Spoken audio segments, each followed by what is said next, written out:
Hello and welcome back to the Dicebreaker podcast. It's Friday.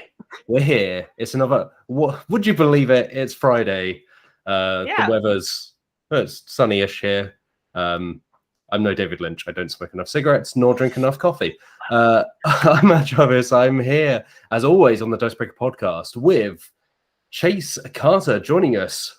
Our news reporter, who will be a familiar face to anyone that's on the website and, you know, is a regular watcher of the podcast. Thank you again for being back on, Chase. How you doing? Yeah, I've finally earned that regular title. Feeling good. It's always good to have you here. And Alex Meehan, of course. Always great to see you. How are you? Yeah, if Chase is regular, I'm insipid. Super regular.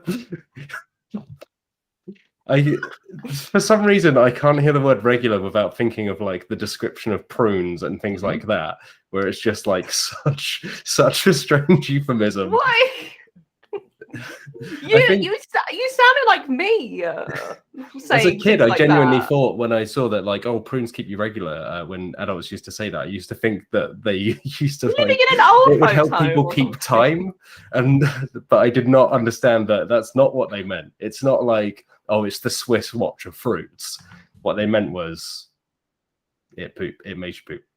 Yeah, this is the kind of quality content you can expect from the Dicebreaker podcast, talking about defecating.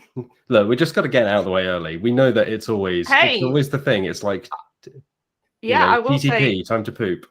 Yeah, keeping regular is very good. I'd recommend it. It's very good for your health. Fiber is good. Dicebreaker recommends. Would recommend fiber. And if you're any of our American audience will be very familiar with Jamie Lee Curtis's Activia yogurt commercials. Oh wait, does Jamie Lee Curtis do the adverts in the US? Oh, Jamie we're Lee missing Curtis out over here. I don't know who we get. Who do we get? Like, she is the face of regularity. I like to think she's into that. Yeah, I feel like Jamie Lee Curtis. Is it Nicole Scherzinger over here? Nicole Scherzinger advertised some kind of yogurt. It was the Greek, whatever the Greek one was. It's a Greek yogurt, but I don't think that's Activia. Oh, because I can't remember. It would be like very stereotypically Greek. The thing is, yogurt adverts go one of two ways. Either it keeps you regular, or oh, how luxurious this yogurt is. Like when I'm watching YouTube or something like that, there is an advert that is now regularly on of, I think she's an Olympic athlete or something, and she's just lounging in like a fancy garden and like some sort of goddess, and then there's a man servant there or something, and then a falcon brings her this fancy yogurt, but it's like a Miller one or something, and I feel like these are disparate things. Like there's a I will let this message show. There is a message from Pierre that says yogurt ads are weirdly horny sometimes, and they really are. Like, I think it's because they're like, number one, they're like, oh, only women eat yogurt, obviously. And number two, how do we get women interested in this yogurt? We'll make it horny. So like when you eat this yogurt, like again, obviously only heterosexual women eat yogurt. So then these handsome men will just turn up. And falcons, apparently. And falcons. So there you go. What do we do on this podcast, Matt? We talk about yogurts. We digress immediately. I will say I had a very good yogurt the other day. It had little bits of like dark chocolate in it. It was delicious. It was incredibly good. Also, in my middle school and maybe upper school, we had like a variation on bogeys, which is something we've mentioned on this podcast before. The Dick and Dom in the bungalow. In the bungalow game. You, but we had a variation where people would just shout the word Muller, like the yogurt. And it was basically whoever could just shout the word Muller like loudest and not get told off by the teacher. And for a while, that was all the craze. It was just people shouting the word Muller. We had that in the States, but it wasn't a yogurt. It was a different word. Oh. A word that is not safe for this podcast, but adolescents would sure play that game. Yogurt seems tame in comparison. See, I feel like I feel like that ultimately goes against the whole point of the game when you use an inherently like very naughty word. Yeah, you need like something that's a bit you need a stealth word like bogeys or something, because then initially someone might hear in the court like just slightly they might hear like the word bogey. And they might be like, oh, okay, like I'll just carry on with reading my book or something. And that means you can stealthily get the bogeys in a bit more before it just becomes like, okay, people start clocking on that this is shenanigans. Whereas I feel like I do like the use of like a double entendre, right? Yeah. I mean, like bogeys was never that. It was just like a word that kids found funny because bogey. Slime, all slime-based things children find amusing, and me. Are bogeys a slime-based product? I feel like they're a cousin to slime. Like they share the texture and whatnot of slime, but they're not a direct descendant. Wait, I'm sorry. As an American, I thought bogeys in the British parlance was related to like snot and boogers. Yeah, it is. Yeah. Okay. It's not boogers. Yeah, that's slime based. Are you slime? No, not all the time. No, you can have there's the like Dulux color chart, except it's like the bogeys like flavor chart. Like you've got it's like eating a meal, right? It's like you've got the aesthetic. Oh, don't talk you've about got the bogeys texture. and eating a You've meal got the flavor. There might be a smell, but that's probably accounted for because it comes out of your nose to begin with. What? God just spoke to us. Yeah, God. The voice of God is telling us, please stop discussing bogeys. Move on. Yeah. Yeah, please stop, Matt Jarvis. Yeah, should we talk about some board games and stuff? Yeah, why not? Let's do it. Let's get into it. Chase, let's pass over to you. What have you been playing recently? What have you been up to? So in the realm of tabletop, I have been playing not much. I'm going to leave it to y'all to talk about Avatar because I'm running that game and I'm going to be really on my high horse if I talk about it. I want y'all to heap praise on each other and me. Yeah, you just want to sit here and have us.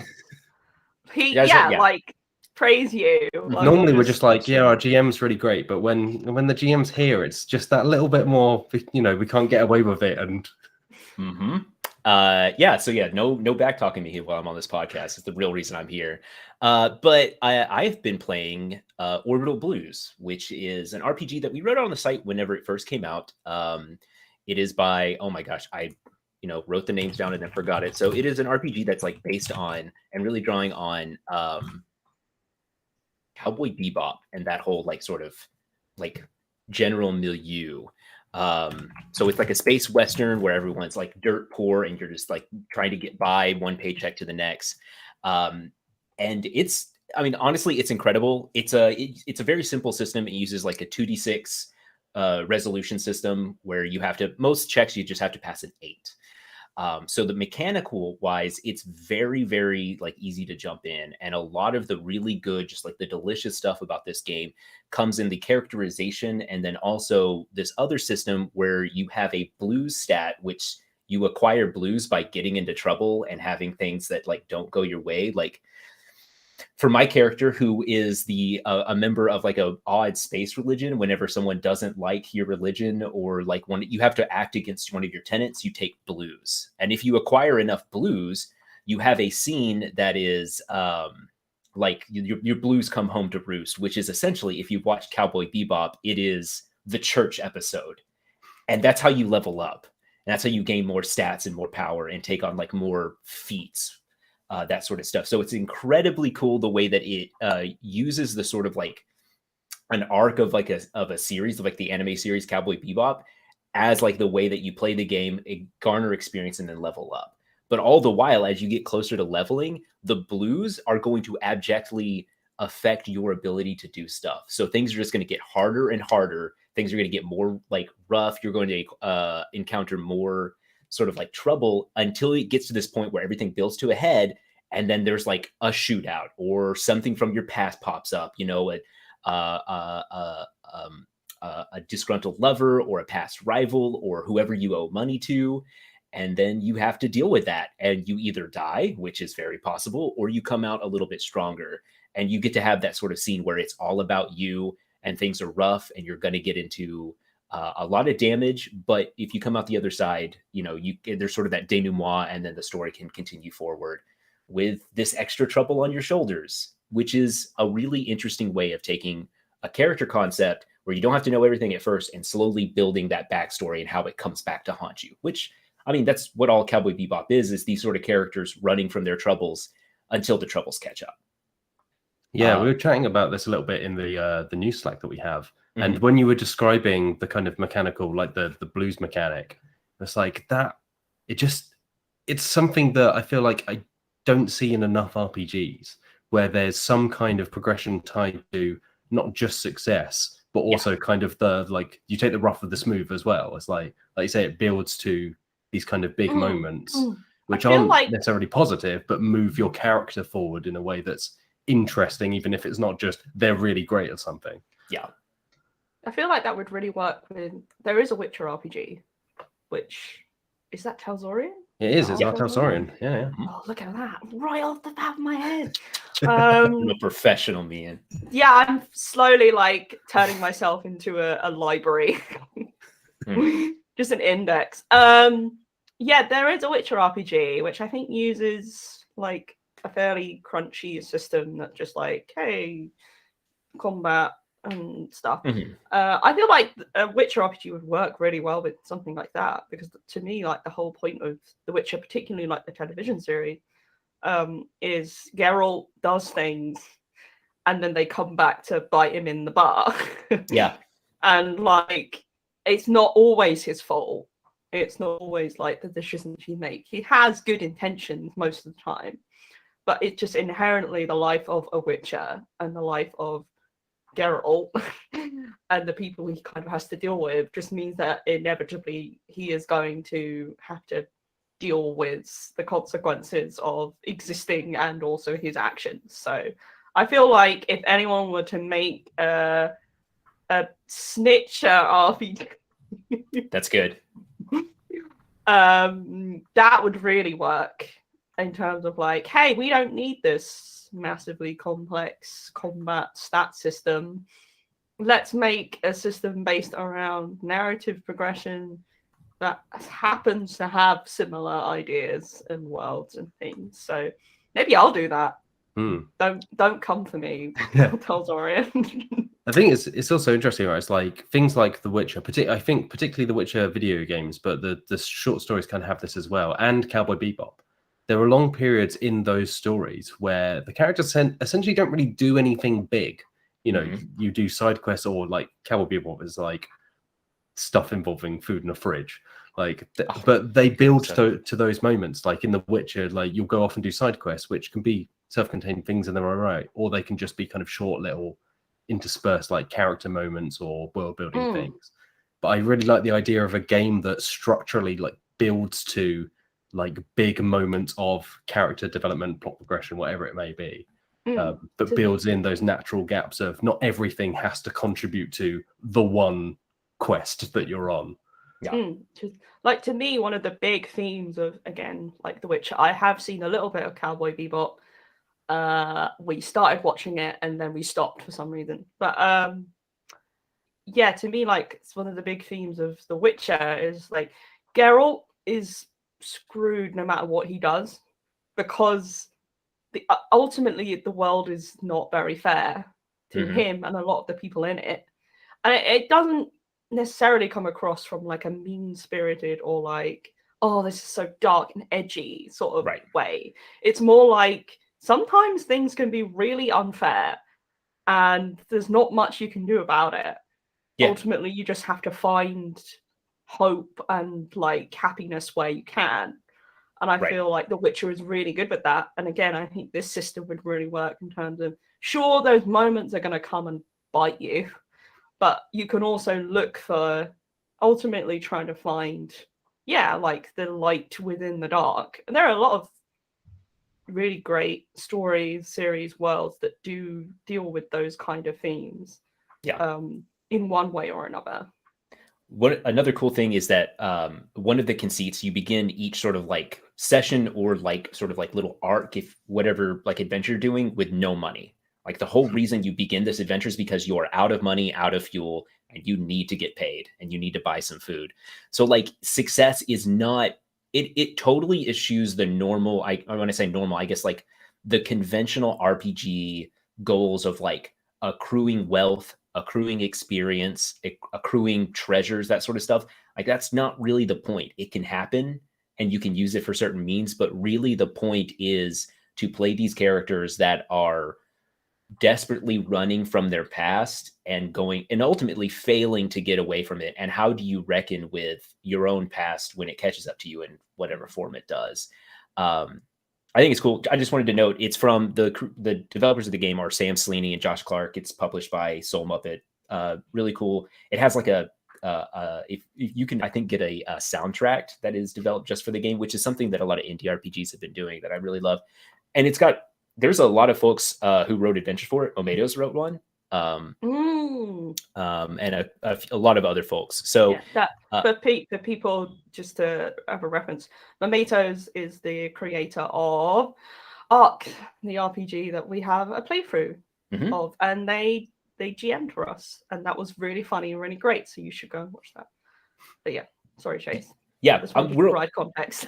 Oh, for sure. It's like that game is, I think, really cool. The playthrough was a lot of fun. Folks should go watch it. We're only a couple of sessions in, so like I'm playing with like my partner and a friend is GMing, and so like it's a duo, which creates an interesting dynamic because it's just us sort of playing off of each other. And we're to that stage where we're just sort of creating trouble or getting into trouble, and it hasn't come home to roost yet. So I'm really interested to see the role play possibilities when one of us has to deal with the consequences of our BS actions that we've sort of done up to this point. So I'll check back in. So far, it's a blast. So if you're looking for something that hits that sort of same narrative feel and is really rules light, you don't need to know a whole lot about the game to kind of hit the ground running and play. Orbital Blues is, I think, a really good system for that. Awesome. Is there anything else you've been playing? Oh, yes. So I just real quickly, outside of RPGs, like I started World Flipper, which is a mobile gacha game. Listen, it's a gacha game, so all the normal sort of all the normal sort of stuff that like goes around with like, you know, gacha games. And if you are someone who has like an addictive personality or you deal with like addiction around that sort of stuff, loot boxes or pulls, all that, it has all of that. That said, it's a really fun game and it's really great. It's a pinball. Like the whole thing is like, it is a pinball gacha game. It's like anime as heck. It's got all of that same storytelling elements, but the actual like fights, the stuff that you do is pinball. And it's a lot of fun and I really enjoy it. And so Apex Penguin has asked Chase, what is a gacha game? It's Chase is saying gacha, meaning like gachapon, which is like, Chase, explain gacha game. Yeah, so gachapon is a, like, I believe it started in Japan and has made it over here. It is largely like a Japanese sort of genre of games that the whole point is like there is a roster of characters that you get by doing pulls from the gachapon, which is like started as a physical like sort of retail thing where there's like you probably have seen one of these things where it's like a machine with balls in it, and then you put in like a couple of quarters or something, turn it, and a little random thing drops out, which is how these games work. You save up a certain currency, which of course you can buy with real money if you want to. You put that money into the digital little gachapon and you turn the crank and random things will come out. And normally they are like characters with star ratings from like 1 to 5 stars, 5 stars being more rare, but more powerful. That sort of stuff. You can ostensibly, if you just play long enough, get as much currency as you need over time to get everything. But the choice is always there for you to put your real actual dollars into the machine to get it faster. The company behind the game obviously wants its players to do that, but I follow on Twitter. I follow like a you can follow subjects, like when people mention these things. So I follow Fire Emblem as a subject because I love Fire Emblem as a series, and there is a mobile game called Fire Emblem Heroes, which I will not touch because of reasons to deal with. Like, I don't want to give that sort of thing my money, but I do follow people talking about it, and they just add characters from the series into that game, and they added Claude to it, and I was very tempted to play the game just for that, but I won't let it drag me in. It's a trap. You're stronger than me, Meehan. Yeah, Adam Rakbar would identify that. But other than that, Chase, what's been going on? I've also, the other thing, like watching or playing, I started Jujutsu Kaisen, the fairly popular. I'm only a few episodes in. I've just been watching it as I do chores and stuff like that because I just need something on in the background. Matt, you seem excited. I'm not excited about this show. Really? I really like Jujutsu Kaisen. Does it get good at a certain point? So I can't remember if I started slow on it and then it clicked. But definitely it's one of the series that I've enjoyed most kind of over the last year. I think there's some really like good characters in it. I think they do really interesting things around the world and the ideas of it. It has a great opening theme. Yes, that opening theme is fantastic. Yeah, and the animation of it is absolutely incredible. Like particularly the fight scenes, the fluidity of the fight scenes is really outstanding. So I don't know how far in you are, and to be honest, like I said, I can't remember if it took me like a few episodes to really click with it, because obviously new series, new characters, like they almost certainly spend some time introducing that stuff. I think definitely at some point it probably clicks into overdrive. I remember it ramping up significantly at some point, but whether I was already enjoying it before that, I don't remember. So it might just not be for you, but no, see, like that's the thing. Like, listen, I'm a sucker for a shonen, and this thing is like, this is shonen, right? Like with a capital S. Oh like, yeah. For anyone who doesn't know, like shonen is like a specific style of like manga and anime where it's like it's ostensibly for like boys, but like whatever. It's essentially it's Naruto. Like if you've watched Naruto, you know what shonen is. It's about like a plucky hero or group of heroes who get stronger over time and just like keep going against larger and larger threats that force them to power up. Dragon Ball Z as well. You know, like those two shows I think laid the groundwork for the conventional understanding of what shonen is. And from what I understand, Jujutsu Kaisen it's still that, but like kind of plays with some of the tropes, right? Is that sort of the thing where it's like it understands that its audience may be tired of shonen and sort of like twists those things a little bit in the way it characterizes the members of the squad? I mean, I am not an expert on shonen stuff because I've never like watched Naruto. I've read a lot of One Piece, but and I've seen too much Dragon Ball, so I can't really speak to that. But I think there's definitely something in the way that it breaks out of that, like the kind of core premise, which is not really massive spoilers because it happens in like the first episode, is that essentially the main character has like the villain inside them, like inside the head. They swallow a finger, and then this villain takes kind of possession of them. So they're told like, oh, like the group of heroes is going to like kill you because you are now the villain, but you are also super powerful because you've swallowed the villain's finger. So we also need you to go and get all the other fingers first before we kill you. So there's like a fun kind of element in that, rather than just being, like you say, like plucky hero who sets out to defeat big bad. It's actually that big bad and plucky hero are one and the same for much of it. It's just would like to know, Arga Raihan, I hope I said that name right, has just said, has Meehan tuned out? Oh yes, Meehan is fully. Don't worry, guys. I'm letting the two boys have anime time while I'm just like I'm just floating along. I'll wrap up anime time quickly. I'm having some difficulty kind of putting my finger on where it's just not clicking with me, because it has all the parts that I should love. And I'm wondering if it's like, so I will say I am at the point where like the girl of the group showed up and they're about to go and kind of like test out the way they work as a group. And I'm sure it's going to go wrong and they're not going to have any like coordination skills, and their mentor who covers his eyes, which if you watch Naruto, you're like, oh, I know this. This is just everything that show does, is going to be like, wow, you guys need to train to actually work as a team instead of three powerful individuals. the protagonist is maybe too competent at this point, I think is maybe my problem. Like, there's not enough for me to latch on and be like, why do I care about him? Like, he's nice and he's got a drive and all that, but there's no conflict, inner conflict there. There's no like, man, I don't know. Something is not. I will. Okay, Matt, if you haven't got past the point of like the three of them going, and so you've got they're about to go into that keep building. watching because the cast of characters gets much bigger, and I think that is where it really finds its stride, because it is for me like the characters are the thing that make that show. Like, they are interesting. I think you're right. Like, the actual main protagonist kind of isn't the most interesting part of that show. It's like, actually, I find myself rooting for the villain most of the time because the villain is just very fun.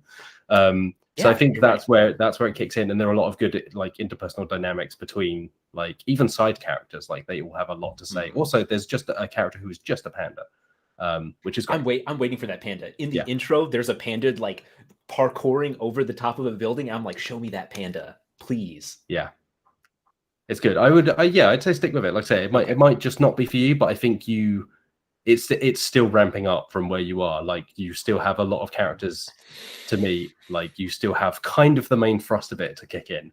Okay. So I just wouldn't try so hard if I hadn't read from other folks, like people reporting on this and writing about it, critics saying like, dang, like this is a good show. And I'm just like, I haven't seen it yet. So I will keep watching. I'll check back in. We'll see if my feelings change. That's me. That's been my week. It's been pretty busy, so that's it. Nice. Can I pop out the hole now again? Yeah. Yes. Welcome back, Meehan. Yeah, anime time's over. It smells like octopus balls. Fried octopus balls. Oh, you mean takoyaki? Yeah. Yeah, takoyaki. I'm back, everyone. So I guess I'm glad that Matt has someone to talk about anime with. It's very nice. I'll be the lightning rod for these conversations. The stealth anime podcast continues to take shape. Yeah, it's like taking my dad out to like a nice holiday, and then he finds someone to talk to about, I don't know, anime in this case. So on a related note, it was recently my birthday, and my family never know what to buy for me. So my wife kindly advises them, and it's always a case of it's books, it's vinyls, it's a vinyl, sorry, and it's movies. You know, of which there are normally some which are kind of anime or like very kind of niche, like schlocky horror films. And every birthday since probably the age of 13, it's just a case of my family going, I don't know what this is, but here you go. It's like, I was told to buy this for you. Like, I will never talk to you about this again because I have no interest in it and no understanding of what it could be. I mean, like, I get a little bit of that as well from my parents. Like, I asked for a board game this year and they were like, oh, that's nice. They looked at it and it was really big and they were like, oh, that's big. I was like, thanks, Mom. But yeah, I kind of know the feeling, but probably not quite as much. Right. Is that everything, Chase? Mm-hmm. Wonderful stuff. Brilliant. Matt Jarvis. Oh, I'm not. I was gonna throw over to you, but I can go if you want, because I'm not particularly exciting this week. So as if any week. But you'll be glad to know it's probably the last week that I'll discuss Descent Legends of the Dark, because reader, I have finished Descent Legends of the Dark. Yeah. So I am now in the process of writing the review of it, although it's taken a little longer than I expected because Gen Con has been happening this week. We'll get onto that. Mm-hmm. But yes, so it took us between 35 and 40 hours to finish the full campaign. So we did all the side quests. It's worth saying, and I'll note this in the review as well, we played about 15 hours of that using a pre-release version of the app. And then the game was released, so we then started using the app that was on Steam, and we continued our campaign. I wrote on the site when I was about 10 hours in at the time, about how much I really liked Descent Legends of the Dark's app. And I still like Descent Legends of the Dark app. However, having got to the end of that campaign, I have reservations about it, that I think in a game that is a third of that price, or even half of that price, would be the kind of thing where you go, you know, like it's a good game. It has some flaws. I think at almost £200, 175 quid, $175, it's a lot harder to overlook kind of like small cracks, because they feel that much bigger in a game of that size, of that investment, both in terms of money and time. So, like I say, we finished the campaign, and at some point during the campaign, we were progressing through, we were getting equipment, we were upgrading our characters. You gain experience, so you can have more skills. You can use some of the things you pick up to craft new weapons. And a lot of that is randomized in terms of the skills you get from certain, they're like achievements. So if you do certain actions a number of times for each character, you'll unlock skills or recipes or whatever it may be. And the weapons you gain from chests are also semi-randomized. So you could pick up kind of a newer version of a weapon you already have, or you could just pick up a different attachment that you can swap out. And by the end of that campaign, we had several kind of like dozen different attachments for the various weapons, which is all handled in the app. You can kind of change like the pommel of your sword or the handle of your sword. And they give you different effects, most of which are handled in the app. So if you're just changing attachments, for instance, you've got 30% to inflict a status on an enemy when you attack, or you've got a 10% chance to be able to use a skill for free, which is all well and good, except we were going fine. I think we had only kind of lost one scenario in the whole of it, and it was because we essentially just waited around too long. We kind of took a too cautious approach, and it was actually kind of a timed scenario. So it was a rescue mission. We rescued kind of 3 of the people that you needed to rescue, and then we ran out of time for the 4th. So we got close. But at some point in that campaign, things just fell off in terms of how difficult it was. And we lost 5 or 6 missions in a row. To the point where we were questioning, because we had done all the side quests, we'd got everything we possibly could. In terms of equipment, we were using every skill we had at our disposal. We were equipping the best armor we had, the best weapons we had, etc., etc. And we just found it impossible. It just felt like there were so many enemies, and the enemies at points could wipe us out in the space of a single turn. Like, they would be doing half of our health with each attack, to the point where I actually, and this is not a position that most people who pick up this game will be in, I actually ended up emailing Fantasy Flight, which is the publisher, to say, hey, like, we're finding it really difficult. And we loaded up, so we were playing with 2 players.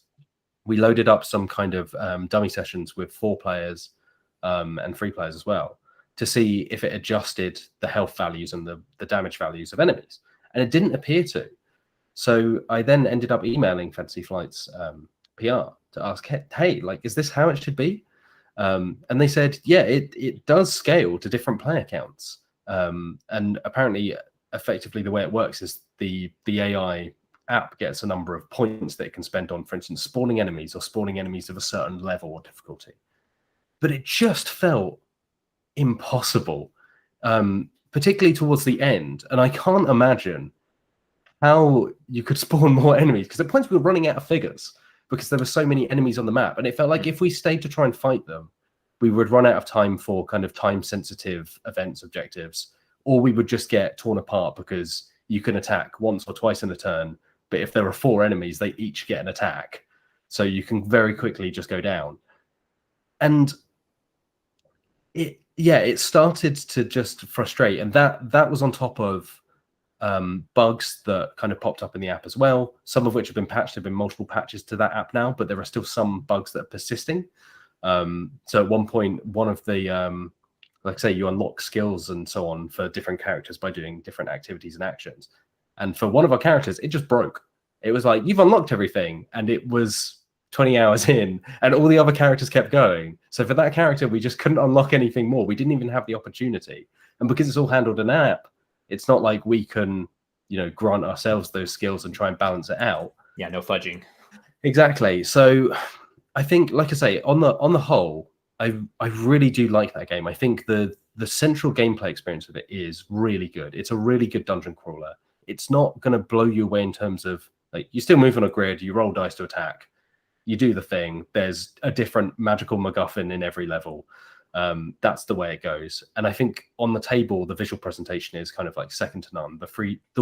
Some of the level designs, which is not a term used often in terms of board games, but here it makes perfect sense because you have 3D aspects. You have multiple levels and kind of intercrossing stairways, and you can jump down or climb up. Or at one point we built a literal tower that was ascending from the table, and it makes a huge difference. It is a really kind of impressive, like cinematic game. Like, you know, it really is something.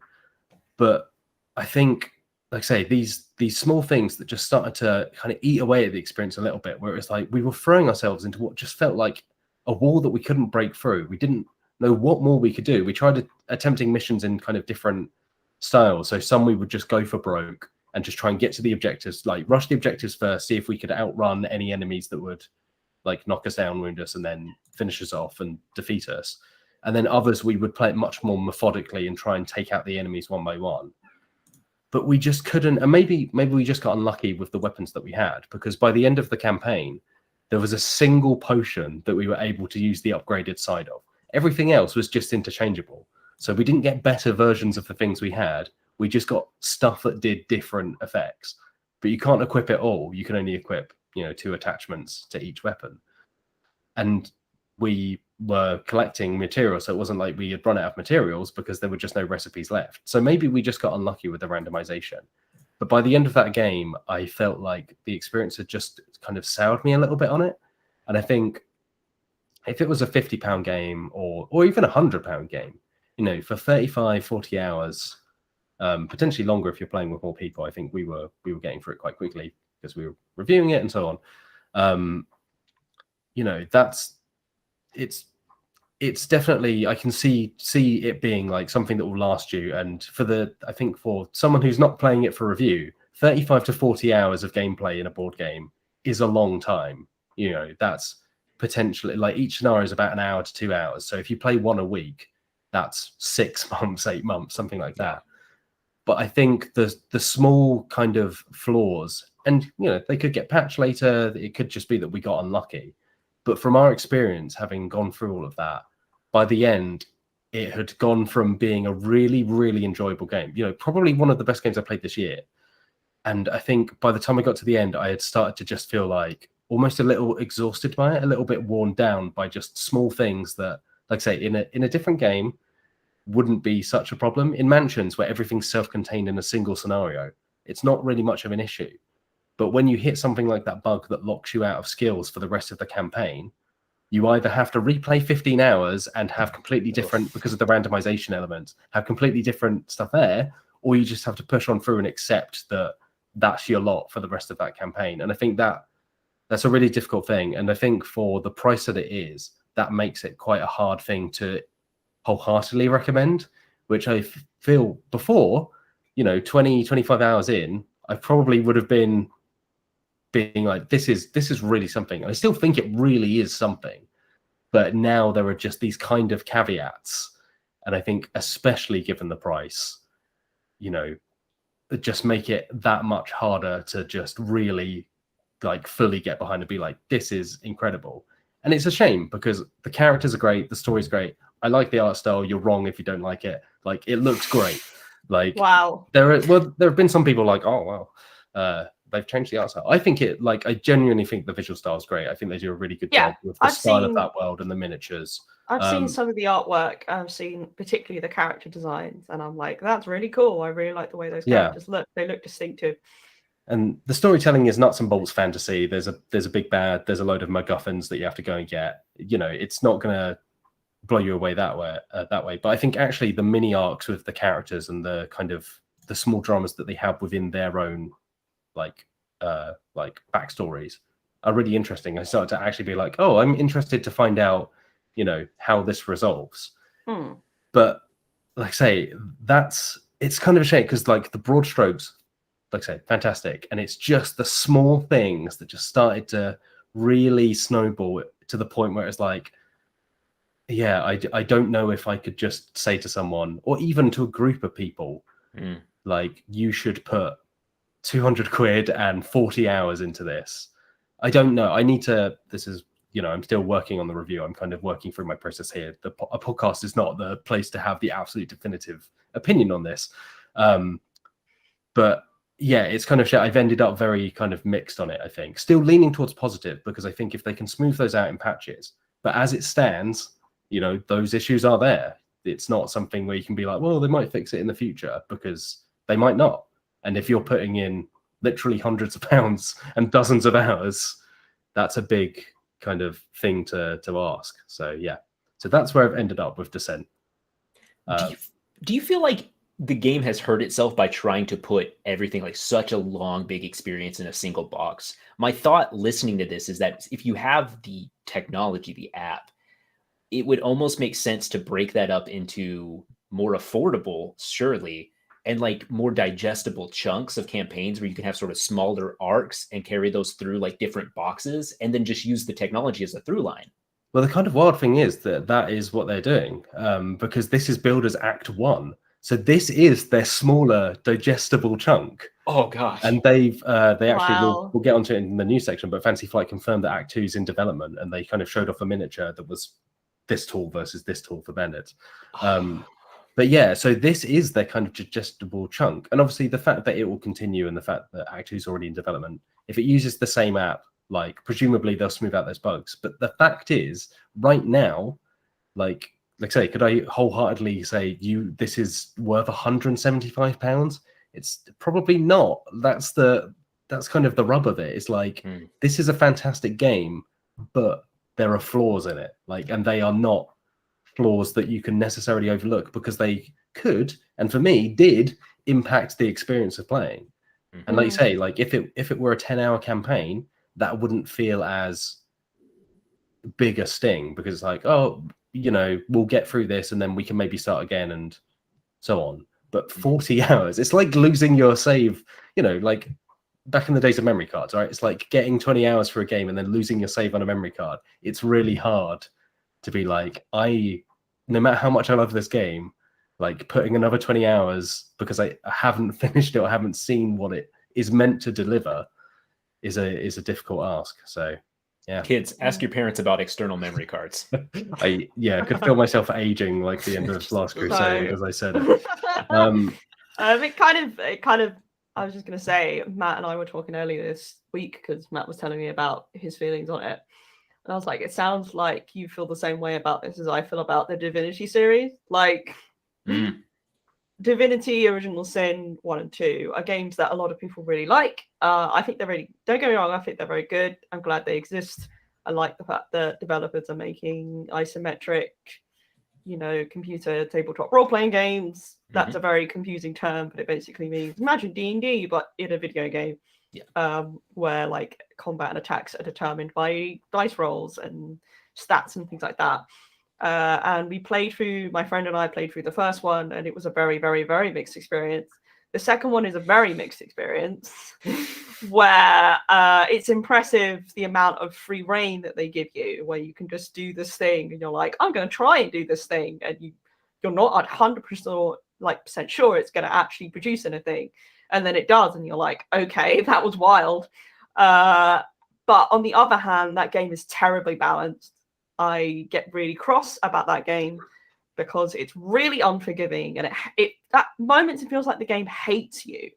It's like, I hate you. You're an idiot. You think that you can like explore this world and not run into a battle where the enemies are 3 levels higher than you, and obviously you'll never win this battle because, like, if they're even 2 levels above you, you're screwed. And then it will just do things to you, and it doesn't explain it to you because obviously the game is designed for you to work these things out yourself, which is fair enough.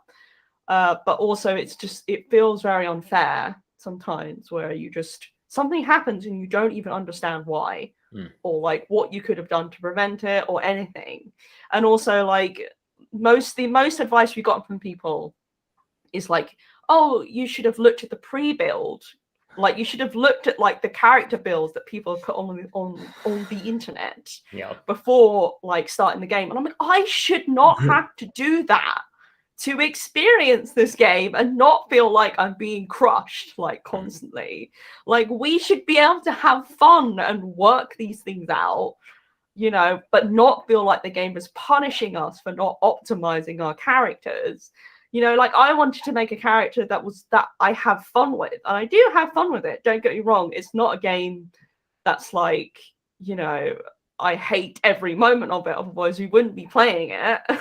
And we played it for over 100 hours. We're sort of near the end. But also, there's just moments where we'll spend hours on a single fight. And we're like, that's not fun. It's just trial and error mixed with randomness. Because sometimes, like, for example, it feels like when you charm the enemy AI, they take stupid pills. And they just become like, just do things. You're like, what? Why would you waste your turn doing that? It's a game that I understand why people like it so much. And I don't get me wrong, I think it's ambitious. I'm glad it exists. And obviously the fact that I played it this much and we want to finish it is a testament to the fact that it's not complete garbage. But it has so many issues that make me cross. And I'm just like, I feel like our opinions are semi-similar in terms of like the way Matt feels about Descent is the way I feel about Divinity. This is how I sort of come to understand Matt's feelings about this game. Is like, that sounds like how I feel about Divinity. Like, it's very ambitious. It's very impressive what it does. The story is but like the scope of it is pretty cool. But also there are so many, again, like difficulty balancing issues in that game. But I feel like Divinity's problem is just you have an area and you're supposed to be the right level for it, but then you can just stumble across a fight that you clearly are not the right level for. And if you're not the right level for it, you're done. Unless you get lucky or you find some way to like sort of mess with it and get over the situation. So yeah, it's sort of the worst tendencies of both like a D20 system and like computer role-playing games. Yeah, like both. Like it sort of falls into the pitfalls of both of them. And glitches as well. Glitches and bugs galore. Yeah, I mean, just watch a speedrun of that game and you'll understand there is so much exploitable stuff in that. Yeah, we're not trying to exploit it. We're just like stumbling. Like the other day we were in a fight and a character, like one of my friends' character that they were controlling like a summon, they just could not do anything with it. It just decided like, no, I'm not going to do that thing. And there was no explanation why. It just decided. And again, I think this comes from like the game being so big and so many possibilities like within it. Naturally, there are going to be bugs and glitches that come from that. And they just haven't. This is not me having to go at the QA team at all. Like trying to fix this stuff is really difficult. I'm sure it's a bear, yeah. Yeah, for the most part, like it's not been a major problem. But it just, like Matt said, it's just these little things building on top of one another that just every time, like we joke whenever we open up the game, we're like back into hell, like back into fantasy hell. To that point, Matt, is Descent something that can be balanced? Is that like sort of difficulty spike something that the game can fix? Well, that's what I mean. It's like, that's why I emailed them. And apparently it is balanced correctly. Like it should be balancing, but it just felt like our experience, and I can only speak from the experience we had. Like I say, for most of it, it was like, it was a good challenge, but we were getting through. Like sometimes we would take, so you can be wounded, then on the third wound, you are defeated. Like if any character takes 3 wounds, they are defeated. And the whole party fails. And we were getting close on certain missions, but it felt just right. And I think that's why when it suddenly just seemed to, the difficulty curve ramped in a way that was just out of nowhere. And we felt like we had missed something. We went back through the rule book and we were looking at all the cards and looking at every possibility we had to upgrade things or swap things out or, just reconsider how we were using things. So like I say, we tried different missions in different ways and it just seemed like nothing would really help. And I think that was what was so frustrating about it, is like we couldn't tell whether it was just the app kind of, I feel like because we had other issues with the app. Yeah, so I reckon the app was glitching. This is my theory is. I feel like that's an easy out though, is to say, oh well, it's just glitched. I think you could very much be right because it's definitely buggy. It's the case of like they said it scales, right? Yeah. But you said it didn't make a difference when you added more players. Well, as far as we could tell by health values and damage, but they were saying that it scales in different ways. So sometimes it will spawn more monsters, other times it will spawn higher level monsters. And so it's hard to judge that without having a direct 1-for-1, because obviously if it's like scaling different ways, we were largely looking at health values and damage values, and those seem to be roughly on par. But it might be that the missions we looked at, just happen to be missions where it's relatively flat regardless. So it's difficult because there's so much in that game and you can't see the background workings. Yeah, exactly. Exactly the same thing with I wonder whether it should be the case of you should just have 4 characters. Like that feels bad though. Regardless of players. So we did check the book to see should we have been using 4 No, characters? I'm not saying it's good. I'm just saying. And they say if you're playing single player, which is an option, you use 2 characters, and then for every other player count, you just use the number of characters that you have. And you can use more, obviously, because it's just those characters just take turns. But we were using 2 each thing because it was... right, okay. Yeah, because that's what it suggested for 2 players. Yeah, so right. This was like the optimum experience then. Right. Yeah. So that's not great. Oh well. Matt and I have both had our rants about our respective role-playing game sort of experiences, but my whole thing was just explaining how I understand where Matt's coming from. Yeah. I've not experienced Divinity, but I feel like I've experienced I've not experienced Descent, but I feel like I've experienced something similar to that. So yeah, and I think the thing to take away from this is it is a real mixed bag. It's like I say, the highs are very high, the lows have been low. But I think actually I am keen. I need a break because we played it very intensely for review purposes. But I am keen to play it again with a group because I really did enjoy the large bulk of that game. I really do like it a lot. Like the core loop of it is really fun and the world is fun. And the way those levels come together and are interactive is really, really good. It's just the little things around the edges that really kind of, and like I say, it's like a snowball effect of in one mission, it's that's a bit irritating. But it's over the hours and hours that then becomes a bigger issue. I wonder if the future releases, and this is not an excuse, because this, again, like Matt said, this game costs $175. That's a lot of money. But I wonder if in future installments, they are going to learn from mistakes. And because it sounds like the system foundation is good. It just sounds like they've got a lot of things to work out. Unfortunately, they should have done those things before releasing this game. Because again, it costs $175. But maybe in these future installments, they'll improve things in that regard. But yeah, no excuse. But that's it's just a theory. Yeah, but full review will be incoming. Like I say, I'm working on it. I'm trying to work through at some point some of my own thoughts because there's a lot of process from 40 hours of gameplay. Number one, a roller coaster. Matt is a very busy person as it is. Number 2, this game is very long. And number 3, trying to write a review, especially when you've got mixed feelings about a game, is hard. So give it some time. But definitely check in on the website. There will be a review. And if you're interested in whether you want the game or not, maybe you already know by now. But hopefully the review will kind of settle some ideas, whether you think it's worth the investment or whether you'd rather wait into the future installment where they might fix some things and stuff like that. It is a really promising first step. But moving on quickly because I took a while on Descent.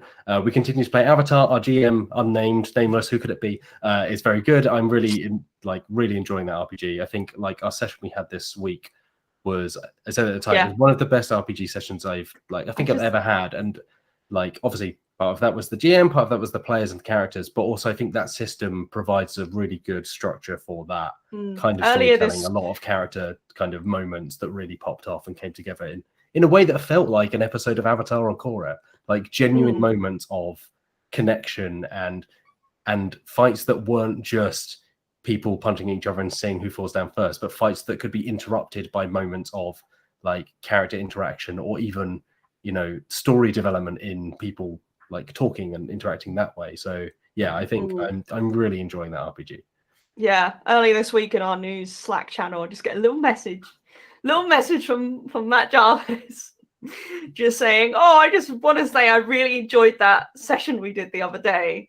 And I was like, right now I was raving to Wills about the Avatar RPG system and how like I think it uses Powered by the Apocalypse so incredibly well. Because the thing is, there are a lot of Powered by the Apocalypse games, and some of them just feel like skins on top of an existing system, and that ain't great because like, what's the point? You know, you're not really taking full advantage of the system, I feel like, if you're just doing that. And Avatar really doesn't feel like it's doing that. It really feels like it's utilizing a pretty strong base, you know, system and making it into Avatar. Like, having just recently finished Korra, which was really good. I love Korra. That ending. Yeah. Watering your crops. I know, watering my crops. You know, like, just makes me, when I play that RPG, just makes me remember how much I love Avatar and Korra, because the RPG is designed for you to make what feels like episodes of Avatar and Korra, because the mechanics are based around encouraging moments and character development. They're not really based around, oh, you roll this dice and you fire off a fireball or something.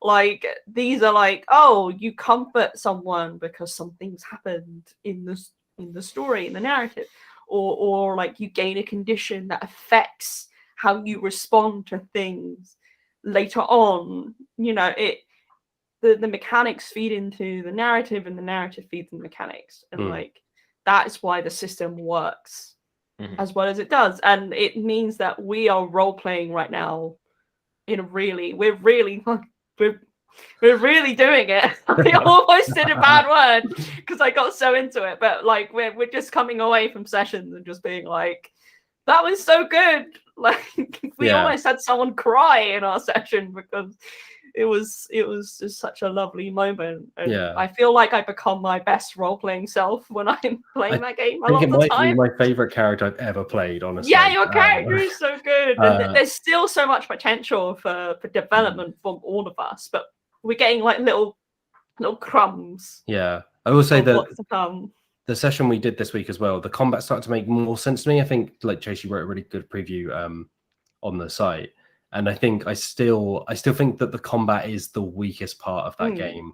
I'm still not entirely won over by kind of the simultaneous reveal, which essentially is like, do you attack? Do you defend? Do you is it evade or block? Something like that. There are like watch. That's it. Yeah, observe. Yeah. And I feel like it's a little. It doesn't quite get there for me. I like the fast exchanges and then the ability to do things in between. That structure I like, but I think they preface too much of it. Like, I think there's too much like sort of building on the front. Like, they can make it a lot more streamlined. And also something that really clicked with me. Sorry, Meehan, I'm going to just jump in real quick. And then I'll let you go. The thing that I think made combat make sense to me is that combat is not like a phase like you see in, like, you know, D&D or something like that, where you enter combat and then you're just in combat till it's over. Combat is a move, much like a lot of the other moves in Powered by the Apocalypse, where once you do that move, it can end and you can just go a different way. You can choose that combat is now over, and you don't. It is up to the PCs to choose to continue combat. And I think thinking about it in that way, where you use it whenever it would make sense or it's your final choice. Otherwise, use your other moves, because combat should be the short little exchange and then you move on. Yeah.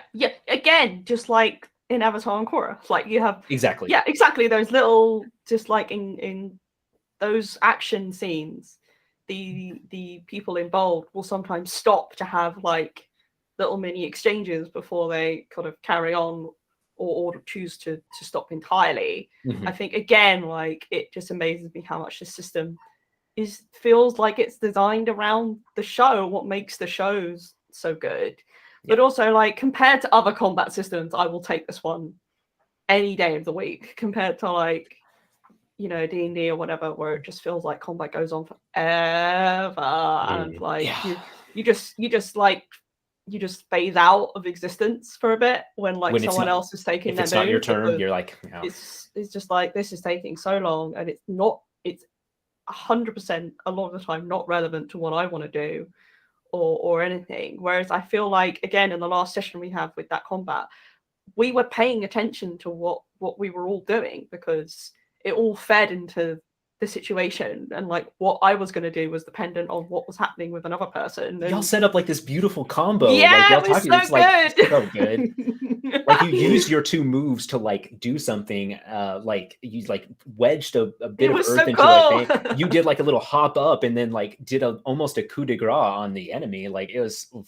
It was like a cinematic moment where Definitely. you're like, this could be in the show. But yeah, sorry for derailing that, Matt. Anything else you have to add? We've had our anime moment, our anime section, but I will say that I finished Arjin Demi-Human. I did not like it. I think it's not a great show. It doesn't look very nice. I think the storytelling is bad, and it doesn't resolve at all. I would not recommend it. I don't understand. It was top on a lot of like horror lists, and I just don't think it's very good. It's bad storytelling because people do things only because it furthers the story rather than actually making any ounce of sense. I'm not going to go into it. I didn't like it at all.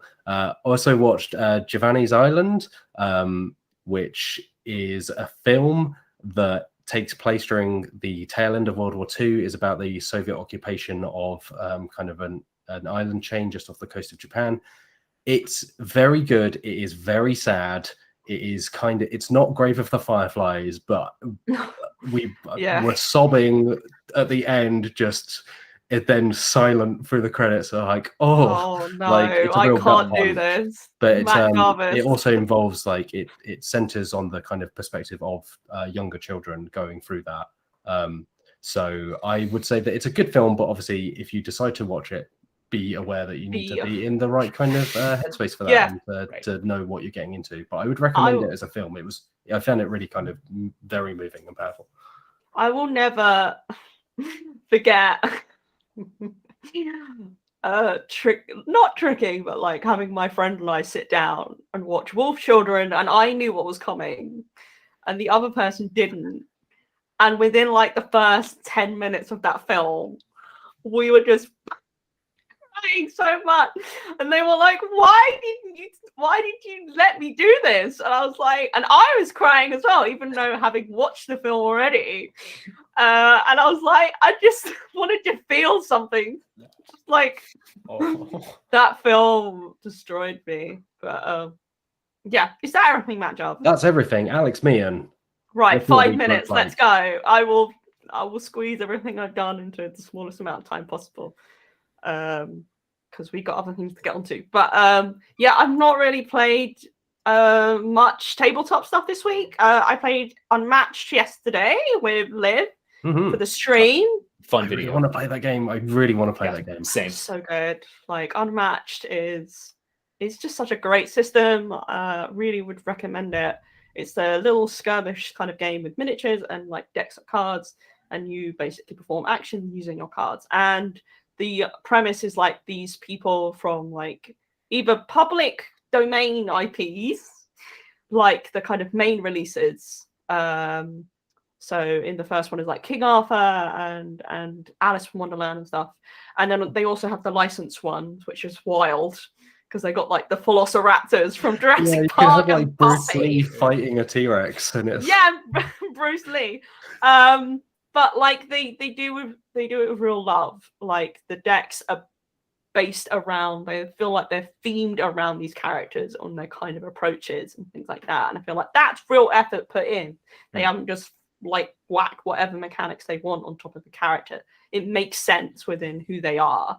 And also the artwork is just incredible. They don't just take screenshots from like a series or something, for example, and put that on the cards. Don't do that because it sucks.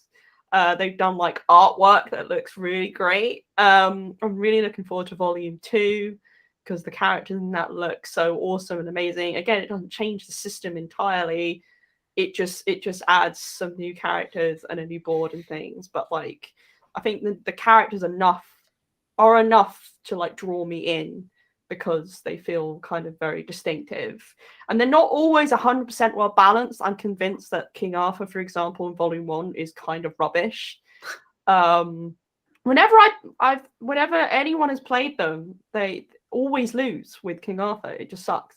Whereas Medusa just like wipes the board with anyone because she's great. Whereas other characters have better balance. But like to me, I'm not really that fussed by that because I feel like the experience is good enough to kind of make up for that potential issue. So that's great. I've not played any other tabletop games other than that and Avatar this week. I'm hoping I'll play some more soon, so I have more to talk about in that regard. Which is kind of great while I go last because I don't have a huge amount to say. Other than that, like I said, I finished Korra, love it. I want more Avatar. Apparently they're making more Avatar. I'm concerned because there's that Netflix live action series which I couldn't give a rat's fart about. Because the creators of the original show basically left because of their creative differences.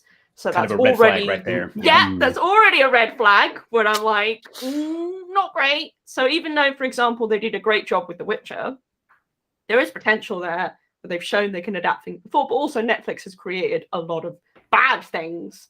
And also I'm kind of like, why live action? Stop.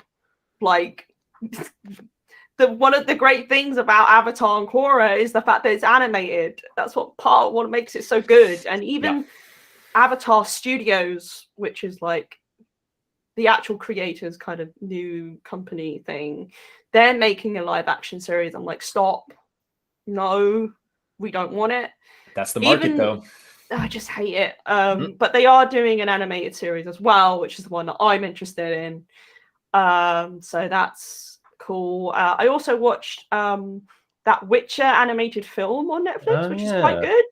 The Nightmare of the Wolf, which is Vesemir, who is great. And they mention Lambert, which makes me laugh for a very specific part in The Witcher 3, which some people might recognize. But yeah, Chase is nodding. I can't say it on this podcast because it's rude. But it always that game is just rude in a lot of ways. But those particular lines always make me laugh when I think of them. But it was good. The animation was actually done by the people who did Korra, so that's why it looks so good. So I would recommend that as long as you can deal with violence, a lot of violence, similar to how you might if you like Castlevania. So if you like the Castlevania animated series, you probably like this as well.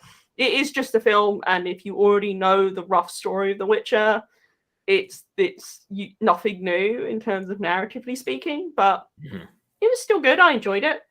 And then I started Mass Effect 2. So you're a Mass Effect fan. What's that? You're a Mass Effect fan. I had no idea. Yeah, who would know? There was literally no indication that could be true. No. Nowhere. Yeah. I finished one. One's fine. It's got its problems. I do love it. I have a lot of affection for that game. The soundtrack is incredible. One of my favorite video game soundtracks ever. Yeah. It's just so unique. It's so its thing. Oh, it's just so good. And they got rid of some of that in the sequels. They went more orchestral, which is fine. Suicide Mission is such a fantastic track that I'm like, okay, but also I miss my synths, please.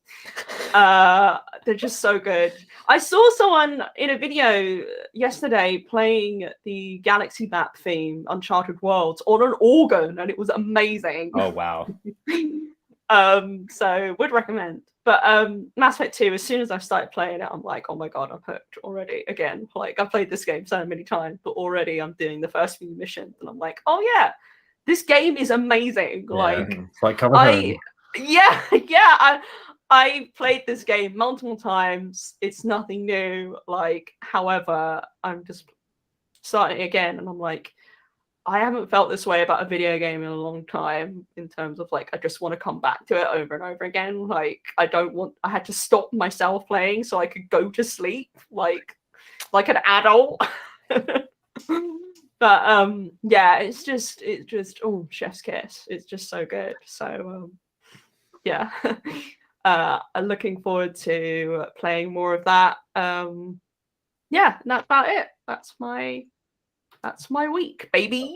All right, let's move on over to news. Actually, before we get into news, you know what? I'm gonna tease something right now, which we've got coming up tomorrow here on YouTube.com. This is very exciting. Dicebreaker. Or if you're listening to this on Catch Up, it's already live. So hey, go and treat yourself like after you finish this, not right now. Finish this podcast first, then go treat yourself. Yeah. But over the last few weeks, Alex Lowley's Alex Lodi's has has become our own Greg Davies. Yeah. And we have produced our own Dicebreaker Taskmaster. Of course, it's not official Taskmaster, it's legally distinct, yada yada yada. Do not sue. Taskbreaker, etc. But yeah, it's quite something. So the rest of the team was given tasks by Lolis secretly to go and do, and we did not know what all of the others had done until we sat down to watch them together and recorded our reactions. And then that is also part of the video that will go live tomorrow. And it is, I mean, it's incredible. Like, the tasks that Lolis came up with were just the perfect kind of, this is ingenious and this is just devious. Like the perfect combination of entertaining and hugely embarrassing for the people having to do them. But yeah, I had an absolute blast. I had a blast seeing what everyone else did. It's maybe it definitely is one of my favorite videos that we've ever done. It's brilliant. As someone who's waved goodbye tearfully to their dignity a long time ago, I was dreadfully embarrassed, like, doing this and also watching, like, other people watching me do it. So you're in for a treat, viewers. Honestly, really, you should watch it. Lolis has put so much work into this, and it's an incredible job. And if you like this, we might do more. We might do more. But yes. It's great. It's great stuff. So watch that tomorrow. As the Dicebreaker person in the chat has said, 3 p.m. tomorrow premiere. Yes, BST, that is. BST, yeah. So do not miss. Yeah, it's really something. Also, while we're plugging stuff, I'm wearing this fantastic T-shirt, which, designed by M. Haller, who does some fantastic work for the Dicebreaker merch. But our new merch is up over on the merch shop, which you can find. It's probably easier just to look in the description and click the link there. There'll be a description underneath. But yeah, some really, really fun designs. I wear them all the time, and not just because I'm plugging them to literally everyone I meet. All right, let's move on to news. We've had our plugs. Chase has been gone. Chase is being overrun by cats. Both of my cats have shown up. I will. Hopefully, they'll settle down. If not, I'll. Your cats are adorable, Chase. Just every time you post something in the Slack, it's like, look at that tail. They're darlings. All right. Right, news. I'm in the chopper, Matt. Come on, I've got limited time. If you missed it, it's Gen Con week this week. We are obviously not out at Gen Con because we made the decision not to go this year. We will be, assuming that all things are safe and well, we will be at Essen next month. So we'll be bringing some reporting from there because it's a bit closer to the UK, and therefore we, it's a bit easier for us to get to and kind of just take it easy and make sure that we're doing all right. But Gen Con is happening out in Indianapolis, and there's already been, so I think the show officially opened today. But Fantasy Flight, the big publisher behind things like Arkham Horror, Twilight Imperium, a lot of Star Wars games, a lot of Lord of the Rings games, a lot of Game of Thrones games, a lot of Marvel games, long list of stuff. Yeah, they love IP.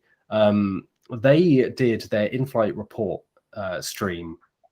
I think it is technically part of Gen Con Online, which is happening at the same time as Gen Con. And there are a lot of kind of interesting news to come out. I don't think nothing huge, but a lot of like interesting kind of things. So I've gathered them all together so we can kind of chat about them because no doubt we'll see some more stuff to come out of Gen Con very soon. Chase is doing a Matt.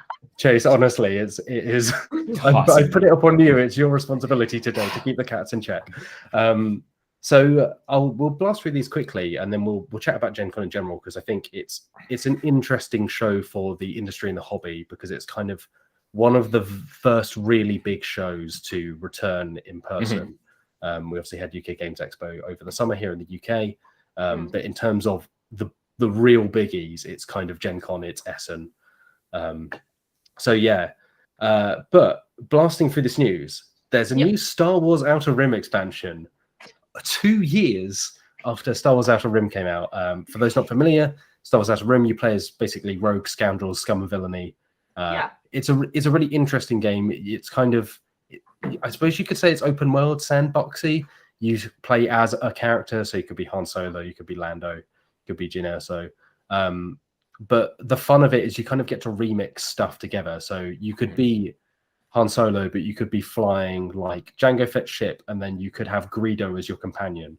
It just kind of lets you do that, and you what can a matchup. kind of like you were saying about Orbital Blues, Chase. Is the whole point of it is you kind of start with nothing. Like you start with like the equivalent of like kind of an old banger of a spaceship and no credit, and the whole kind of thing of the game is you go out, you take contracts, which can be smuggling stuff, delivering stuff, either eliminating or capturing contracts, which I think it's been a while since I played, but I think you can decide whether to do that kind of on the fly. So it's like, I don't have time to transport you back, so zap. I'll take the just or dead part of the wanted dead or alive. So yeah, it's a really interesting game, but I reviewed it originally when it came out, and the problem with it, and I think this was shared by a number of other people, is that for like an ostensibly open world game, is there just wasn't a lot of content. It's like after a few plays, you kind of saw everything it had to offer. And the deck of events that was in the box was numbered and then had a gap between numbers, as if to say, one day we'll put an expansion here.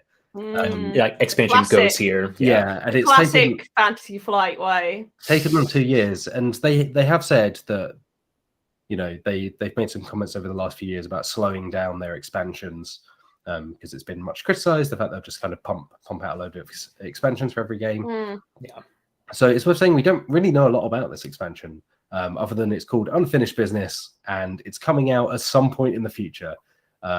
During the whole stream, they said there's no release dates attached to anything because of the ongoing shipping crisis that continues to just kind of really take a big hit on the industry. And to be honest, I think kind of global industries as a whole, not just tabletop stuff, but anything dependent on physical goods. It's been a really tough few months, and I'm sure it will continue to be tough. So I kind of appreciate that they just held their hands up and said, you know, we don't know when this will be out. But yeah, I think Outer Rim needs an expansion. Whether it needed an expansion 2 years ago instead of now, or whether, let's say, that stuff should have just been in the box, and maybe it should have felt like a more kind of fully, you know, complete game at the time. Indeed, perhaps a different question, but the name's a little tongue in cheek in that regard. Yeah, Unfinished Business does feel like they just, they're kind of taking it on the chin a bit. So yeah, I'm interested to see what that is. I assume it will just be more stuff for that game because that's what people want. So we'll find out. There are new Arkham horror sets. I think we heard whisper of these, or they kind of mentioned these a few months back, right, Meehan? Nope. Oh. This is new. I would know, Matt Jarvis. I am the Arkham Horror correspondent official. That's my title at Dicebreaker. No, it's not. No. So these aren't technically new expansions. So what Fantasy Flight are doing now is, so you might be thinking of the fact that they're going to release Edge of the Earth, which is a new expansion, but they're releasing it in an entirely new form. So they're not doing Mythos packs anymore, which were like the little scenario packs that they would release every so often that would then form to create like a whole storyline. So if you missed any, then you were kind of screwed. Now they're just doing complete expansions, which I think is a much better way of doing this because it's much fairer, and obviously like not everyone can get available things, especially with the way that shipping's working right now. So just like Edge of the Earth, they're releasing an old expansion, the Dunwich Legacy, which was released as a Mythos cycle and I believe as an expansion. I think it might have even been the first one, right? I think it may have been the very first. Maybe I don't want to. It's been a while since I played. Viewers, listeners, the tabletop gaming industry is a very complicated space, and a lot of the time, information is hard to come by because they're just like, this sort of came out maybe, like, but then this little weird thing snuck out as well. So you can't really take anything for granted. But I think this is one of their big sort of Mythos cycles, and they're releasing it as two separate big expansions. So as an investigator expansion and as a campaign expansion. So you can get the characters or you can get the story or both, which again is kind of good because it gives people options. But obviously if you want both, you could be spending a bit more money. So if you already own like all the Mythos packs, there's nothing new here for you. So this is just a way of getting people into the game, which makes sense considering that they put out a reprint of the core set recently as well, or it's not come out, it's going to come out. So they're kind of revising this, which is great because it's hard to get into these living card games a lot of the time. Yeah. They're doing that, and they're also there is a scenario pack that's coming out. So it's a standalone thing. So it's not like this and this and this. It's its own thing, which they kind of do as like a special thing for like Gen Con as an event called Machinations Through Time. And it's like a time traveling thing set in like Arkham, the city of Arkham, which looks neat. But again, it's totally optional. So that's happening with Arkham Horror, which leads nicely into what's going on with Lord of the Rings as well. Which is back off hiatus, right? It's been a couple of years since they kind of said we're taking a pause. Yeah, so this is a fun little thing. I did an interview with Lord of the Rings, the card game creators, early this year, which you can read on Dicebreaker.com. It's a very good interview because it basically talks about like Matt laughing at me. You're completely right. But yeah, no, I absolutely respect the thing of like, yeah, you know what? I nailed I'm hustling. Yeah. Yeah, you did. Like, you nailed that interview. It was mostly a really good interview because it gave me and readers an insight into like where did living card games start and like why do they exist, because now they're such a big part of Fantasy Flight's kind of, they're clearly massively like investing in them and focusing on them, and they've done them very well like for business. So it's just really intriguing to kind of see like where did this idea even come from, and like Lord of the Rings is the one that started it. Like that was the very beginning. It's a decade old now. And when I spoke to them, they were very cagey about like what's going on with Lord of the Rings now. Because I was like, oh, is it still in hiatus? What's the plan? And they were like, oh, we haven't got any new plans, but something's going to happen. And I'm like, okay, well, this is clearly what they were hinting at, because they announced during the event that essentially Lord of the Rings is being revived with a revised version of the core set. Kind of similar to what they're doing with Arkham, but here it makes a lot of sense because this game's been on hiatus. It's also 10 years old, and there is a lot of stuff for Lord of the Rings. So yeah, they're re-releasing the original core set. There are going to be some new things included in this core set, but actually kind of a neat thing they're doing is providing print and play versions of everything new they're putting in the core set. So if you already own the original, you can print out these things for free. So you don't need to buy the new core set if you want to try the new cards. So it's kind of a neat thing that they're doing.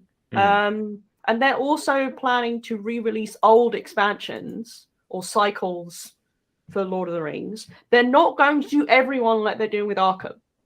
They are just going to do select ones because, again, there is a lot of Lord of the Rings stuff. And also I think they're testing the waters a lot more with Lord of the Rings because it's not as popular as Arkham.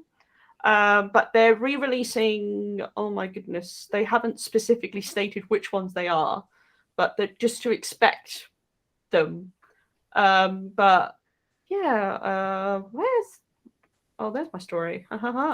They're also putting out a scenario pack that was originally included in a weird little starter limited edition thing that they put out called The Dark of Mirkwood.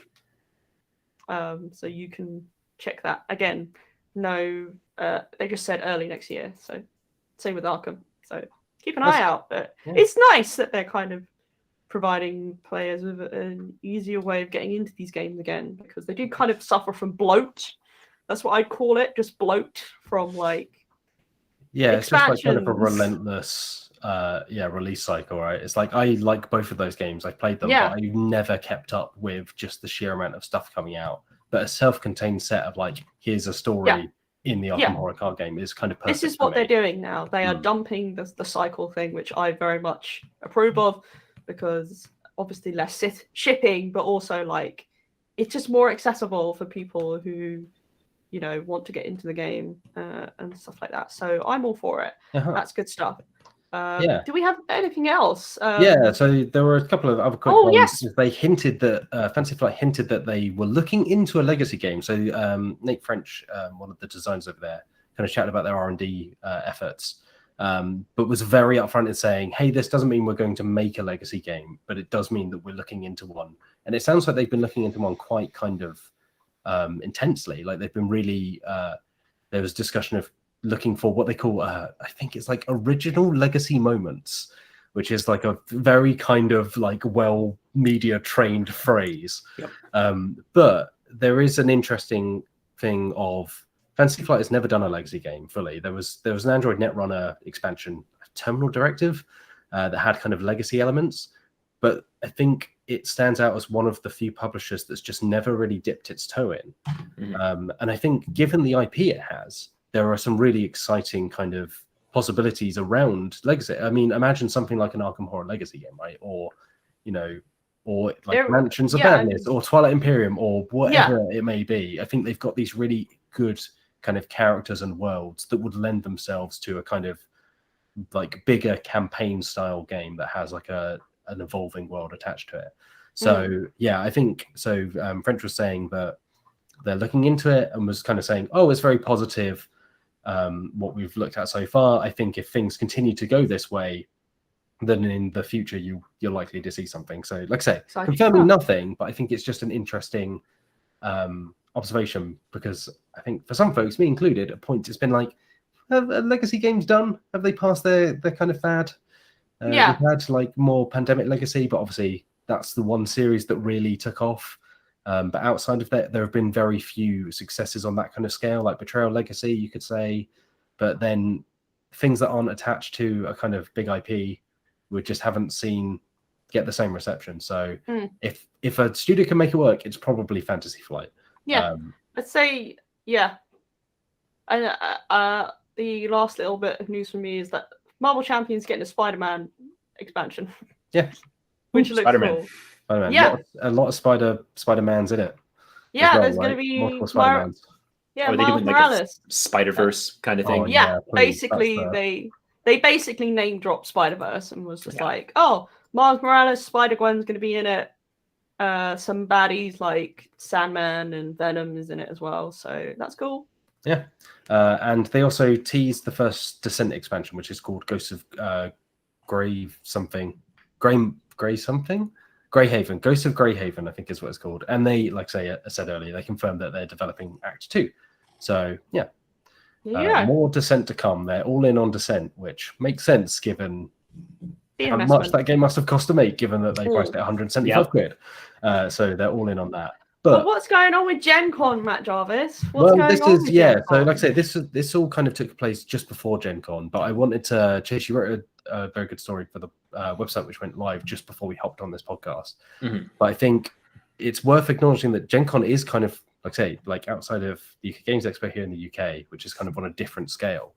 It's the first real big return of a physical event, a major physical event for hobby games, and is kind of, I think, seen by quite a few people as almost like a test bed of how things may go, obviously coming out of the pandemic. And there was a lot of talk in the run-up to Gen Con about obviously the approach to social distancing. At one point they were allowing folks to attend, and if you'd been vaccinated you didn't have to wear a mask. And then they reversed that decision and said, actually, no, everyone has to wear a mask, and we're looking into vaccination for entry. But that ultimately didn't pan out. And then going by today's opening, it seems that there's some kind of like slightly concerning kind of lack of enforcement, I guess you could say, or just kind of, it doesn't seem like it's as well kind of structured or speaking for myself, it looks kind of like a mess. Like there's a lot of people that aren't social distancing. There's like apparently allegedly not a lot of kind of checking going on in terms of enforcing masks and so on. So it feels like in some ways all of the discussion of safety was for naught. It's you should go read the story. I try to do my best to just sort of like lay out what people have been saying. A lot of this discussion is going on in social media, online spaces, so Twitter, Facebook groups and stuff like that, where people sort of post. You just watching Xavier like put his little ears up in the corner.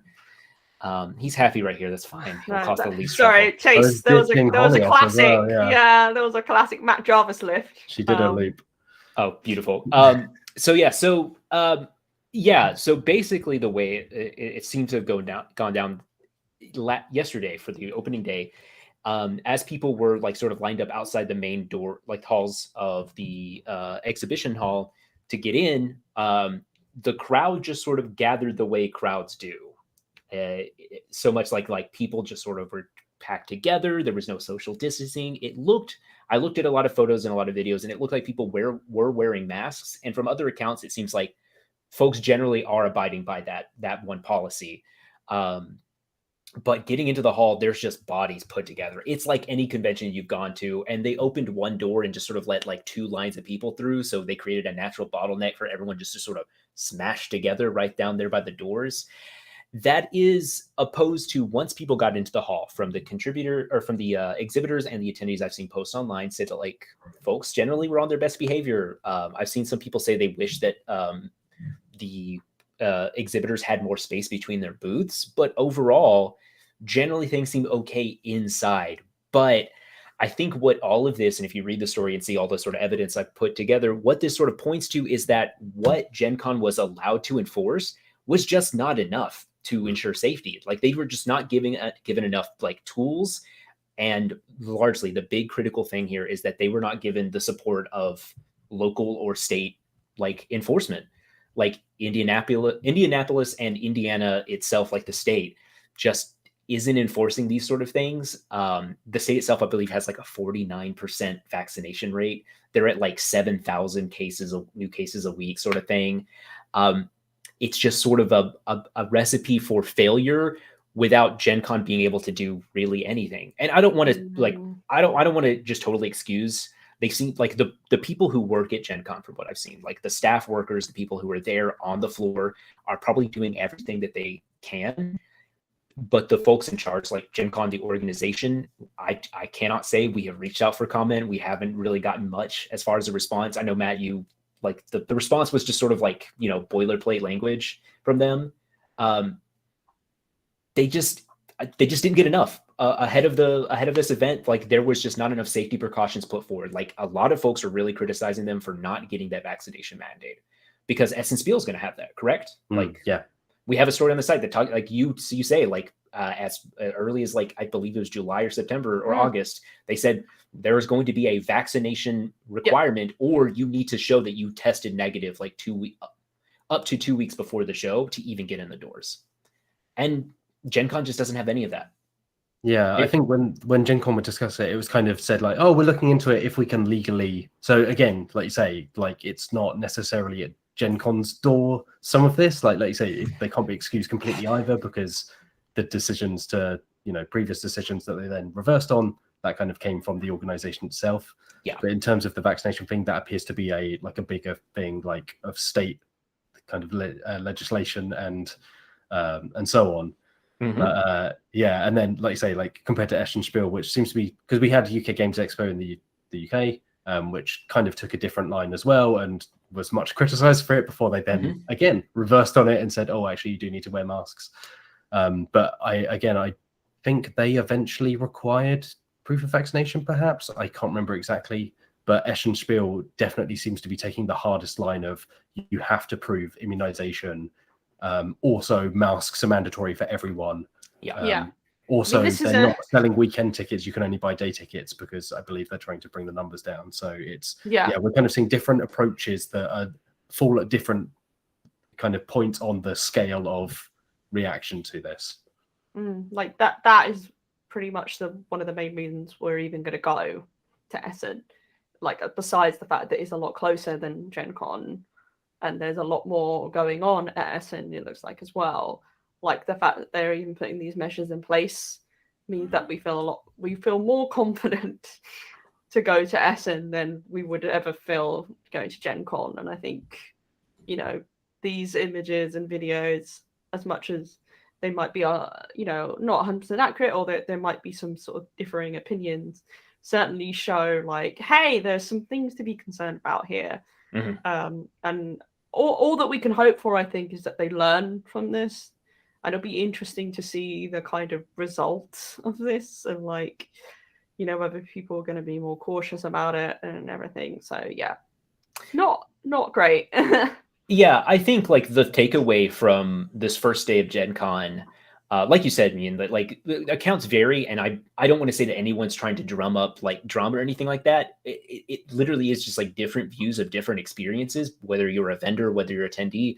But what it truly shows, like the videos and the photos of like that sort of crowd outside, and as they bottle in, is like if you're someone who has been taking this seriously and like trying, if you're someone who's immunocompromised or any sort of like disabled people who like need to really take this seriously for their own safety, you look at these photos and these videos and you're like, this is nightmare scenario sort of stuff. Yeah. Like this is, I am not going to attend an event for the future because this is still going on. I think what this shows is that well-meaning behavior and sort of best practices without any sort of like legal backing for a lot of folks just it's never enough. I'm sure like the vast majority of folks at Gen Con probably do mean well and want to keep everyone's safety. But human behavior, especially in a crowd, you have to have strong, strict measures to try to keep everyone safe. There's no alternative for that. Yeah. Agreed. That'd be interesting. It's I like you say, I like place no blame on like the staff at these events or exhibitors attending who for many, events is often like a lifeline of making, that's where you get your money, like selling directly to people. And it's kind of it's a necessary thing at this point. It's been such a hard year that like you can't really like blame anyone for being optimistic about and being like, my business needs this. But at some point, the buck stops like much higher than that at like a state level or a organizer level or wherever it may be, about just doing all that you can to make people comfortable and safe at the end of the day, right? It's like and like say, even if you take the very best kind of intentions, it doesn't always pan out. But it is definitely concerning in a lot of ways. All right, let's move on to some emails from the audience. If you've got an email for the Dicebreaker podcast, you can email podcast@dicebreaker.com. Hey, if you're in the chat, drop it in the chat and we might pick it up. We might pick it up this week, or we might pick it up next week or the week after that, but we will pick it up. If you want to ask us a question, we will have a look through. Chase, would you like to read this one from Kelsey, please? Yeah. Hello, my name is Kelsey Garner. My husband and I love watching your channel, and you guys have introduced us to so many of our now favorite board games. A question we have been throwing around lately and would love to know your thoughts and ideas is, do you guys implement, sorry, my cat jumped on the keyboard. Do you guys implement any sort of house rules for any board games? Thank you guys, Kelsey. Yeah, thanks, Kelsey. I'll say that I cut this email down a bit because Kelsey was kind enough to kind of detail a house rule for Ticket to Ride that they play. But I cut it down just for the sake of the podcast, but I did read through it and it was very interesting. So thank you, Kelsey. But yeah, house rules. I think this is like an interesting question, right? It's like, there are definitely games where I have, and sometimes it can just depend on the evening. We'll be like, oh, like we'll knock this rule out, or we'll play like a slightly different variant of this because of how many people there are or how much time we have to spare. Like with Love Letter, I don't think we ever play the actual scoring mechanism and things like that, which isn't so much a house rule, but it's just one of the things of we play till we get bored, and it doesn't really matter who's got the most tokens in front of them. We'll just keep going. So there are a lot of games like that. In terms of like full-on house rules, I'm genuinely struggling to think of any that I use. Maybe that's because of the job. Because like I'm often playing things that I then communicate to an audience and want to make sure that I'm getting the rules as written across. But I definitely can't remember the last time that I played like a significant modification of anything. How about you both? Yeah. Go ahead, Chase. No, I have nothing. You have nothing. Okay. Yeah, I mean, there are certain rules we have for specific games just to make them more enjoyable. So like Betrayal, for example, if we come across a haunt that we've done before or looks rubbish, then we will just be like, okay, screw that. We're gonna that's a good one. Deliberately either randomly select another one or like just choose one that we'd rather do. Obviously it depends on what items you might have, but like it's not hard to modify things just because that game is so dependent on like the quality of the haunt. If there are ones that are just rubbish, then it's just not a good experience. Is that the Shadowhunters is a game we really like, but it is broken and stupid. We kind of love that, but there are certain characters we will not allow people to play because they're so broken and stupid that it's just makes it too broken and stupid. There's a level of that game that's just like you've got to make minor adjustments to make it more enjoyable. I'm trying to think of other specific house rules we have for certain games that are like Telly Straightens another one, where like if there are certain, you randomly pick like a topic, but if the topic is rubbish or like you don't know what it is or something, then you have free reign to pick something that you think is going to be better. A lot of the time we just have house rules for certain games just to try and make sure we have a more fun time. Mm-hmm. And they're usually for games that we've played enough of that, like, okay, we know that this works. Like, there you go. We would never implement house rules just like to be like, the game works more efficiently like this. It's more like, we know it's more fun when you do it like this. So, yeah, or like you say, you cater it to your group, right? It's like D&D. I've never played with a D&D group that uses something like encumbrance. Encumbrance. Yeah, encumbrance. No one plays with encumbrance. Yeah, and I think that's one of those things. Like, I'm sure there are a lot of RPGs where I've knocked out rules where it's like, this just isn't what my group is looking for. Like, if there is a group that wants to count the arrows in their quiver, that's all fine. But for my group, it's just have infinity quiver. It's fine. There are those systems like, okay. I to go back, I'm going to punt on examples because I'm less of a board gamer than I am an RPG player, and questions like this really show my bias in that, like, most of the time whenever I'm playing games, I play them so, I guess less infrequently than probably you two, that the experience is, I don't do it enough to sort of alter it. And any house rules that we do, I will just say up front, I'm always an advocate for house rules. Like, if it doesn't completely break the game and make it unplayable, do what is ever going to be most fun for your group. Like, you have my blessing. Yeah. No, I am not here to police anybody's like sticking to the rules. That said, I will say, I believe that there are games and systems that are not D&D that if you want to play with encumbrance and sort of counting your arrows, embrace that as like a really important, impactful part of the system. And you should seek those out versus trying to shoehorn them into an already kind of bloated system that is D&D.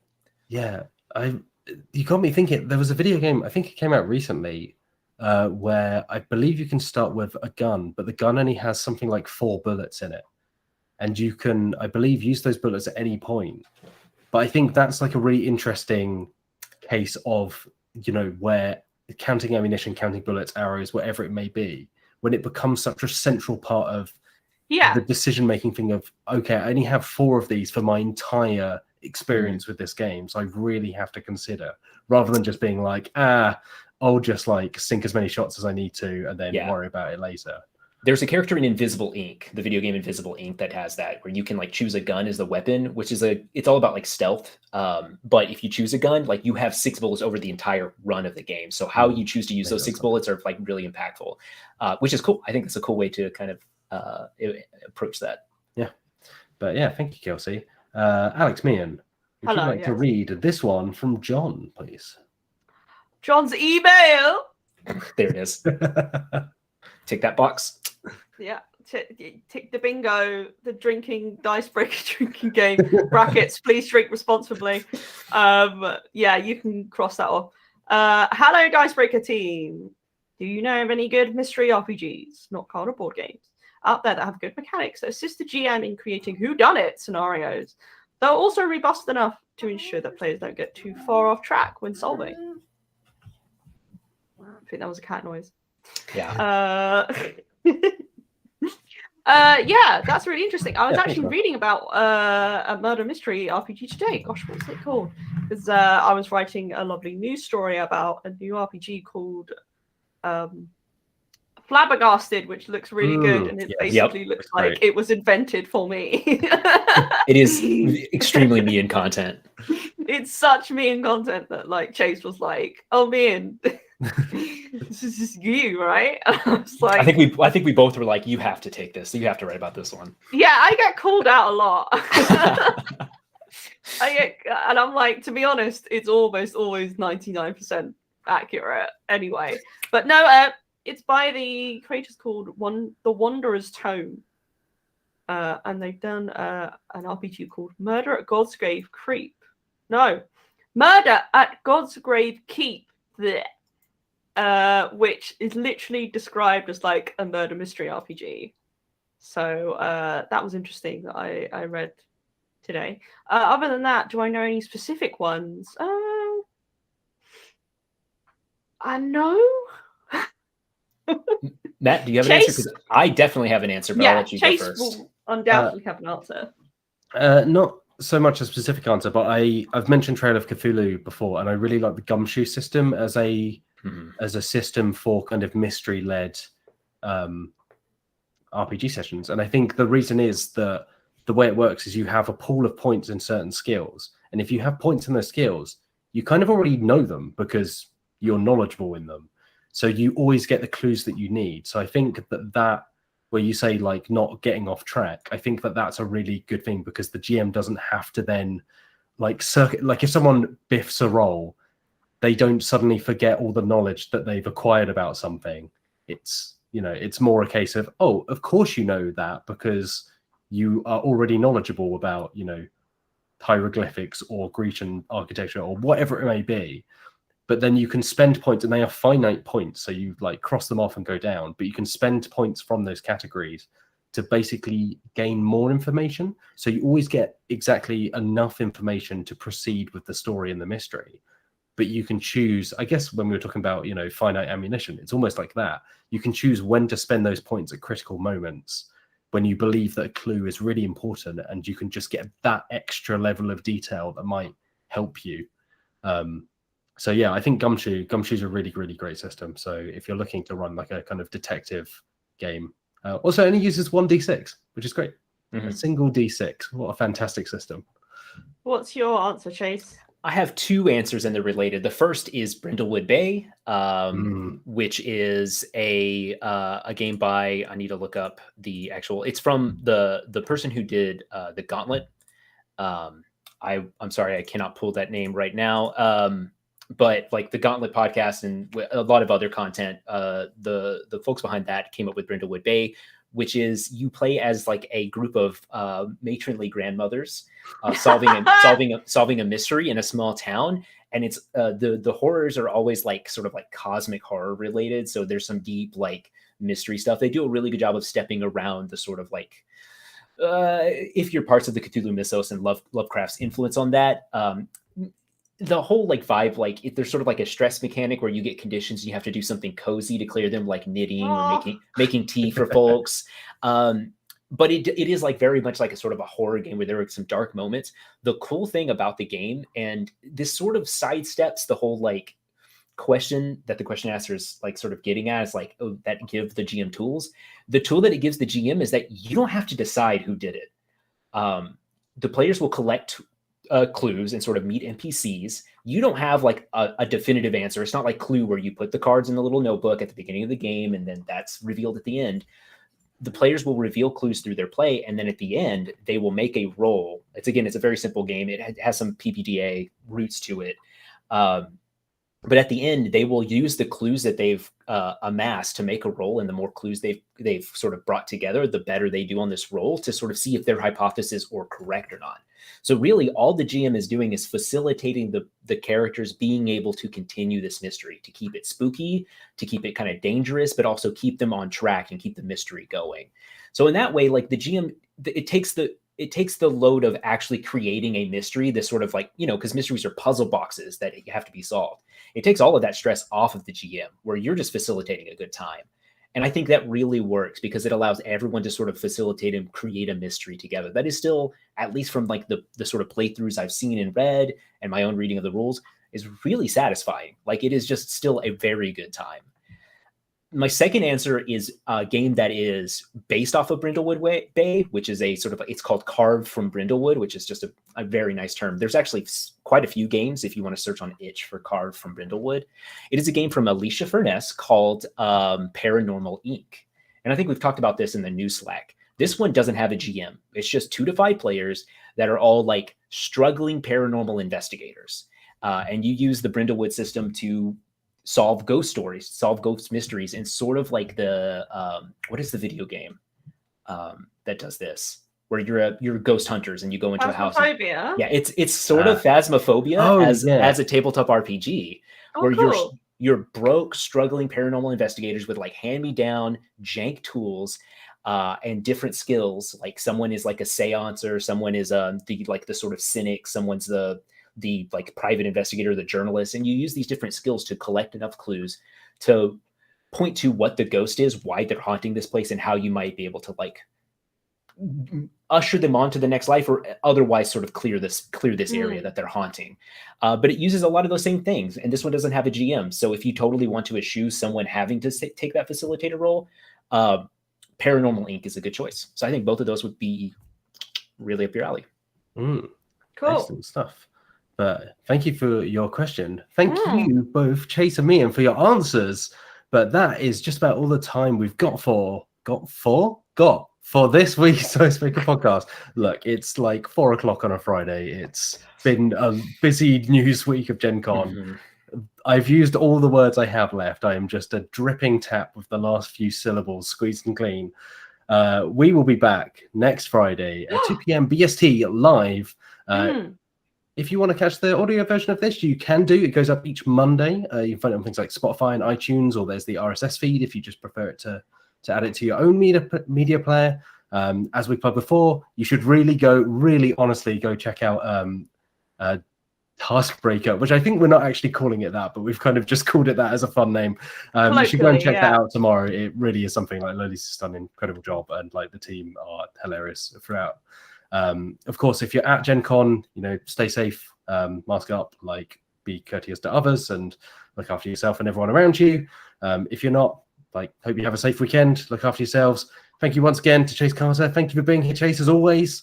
Yeah, thanks for having me. If you want to read Chase's work, you can obviously find it on dicebreaker.com. Or Chase, do you want to plug your Twitter? Yeah, you can find me on Twitter. I talk about basically just games, and when I'm doing a Dicebreaker, it's at Chase Writes. And of course, Alex Meehan, no stranger to the Dicebreaker community. Thank you for being here as well. Folks can go and find some of your fantastic work also on the site, and obviously on the YouTube channel as well. I've been Matt Jarvis. We will be back, as I say, next Friday. But until then, stay safe out there, look after yourselves, and have a lovely day. Goodbye. Bye.